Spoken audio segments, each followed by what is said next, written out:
नमस्कार मित्रांनो, स्वागत आहे तुमचं आपलं यूट्यूब चॅनल व्ही क्लासेसवरती। तर पहा मित्रांनो, आजच्या या व्हिडिओमध्ये आपण जिल्हा परिषद भरती 2023 मधील बघा आज ज्या पदांचा निकाल लागलेला आहे त्या संदर्भात बघा माहिती घेणार आहोत।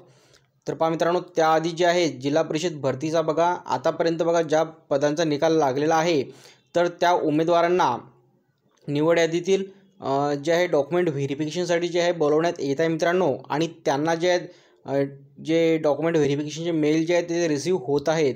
तर पहा मित्रांनो, त्यासाठी जे तुम्ही जो अर्ज करताना जो ईमेल आय डी बघा दिलेला आहे तो तुम्हाला चेक करत राहावं लागणार आहे मित्रांनो, कारण ईमेल आय डीवरती जे आहे मेल येथे रिसीव होत आहेत जिल्हा परिषदेकडून।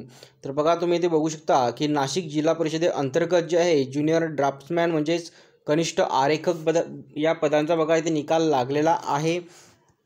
त्यासोबतच बघा इथे यवतमाळ जिल्ह्याचा तुम्ही बघू शकता एक्सटेन्शन ऑफिसर एज्युकेशन म्हणजेच की विस्तार अधिकारी शिक्षण बघा या पदाचा निकाल लागलेला आहे यवतमाळ जिल्हा परिषदेअंतर्गत।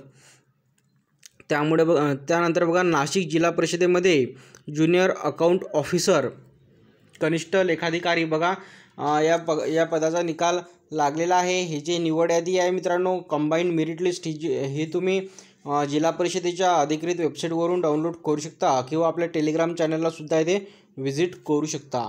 त्यानंतर पुढे बघा आणखी जे आहे नाशिक जिल्ह्याचा बघा विस्तार अधिकारी शिक्षण या पदाचा बघा इथे निकाल लागलेला आहे।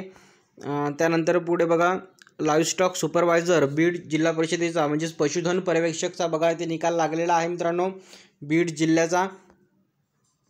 त्यानंतर बघा बीड जिल्हा परिषदेअंतर्गत जे शिक्षण अधिकारी पंचायत या पदाचा बघा निकाल लागलेला आहे। तर पहा मित्रांनो, जसजसे जे जिल्हा परिषदेचे निकाल लागतील तसतसे आपण तुम्हाला आपल्या यूट्यूब चॅनलच्या माध्यमातून जे अपडेट करत राहू। तर पहा आतापर्यंत जर आपले टेलिग्राम चॅनल तुम्ही जर जॉईन केलं नसेल तर जॉईन करून घ्या, कारण आपण त्यावरती सरसेवा भरती संदर्भात महत्त्वाच्या अपडेट ज्या आहेत त्या देत असतो। तर बघा व्हिडिओ थांबवता येतेच, भेटूया पुढच्या व्हिडिओमध्ये लवकरच। धन्यवाद।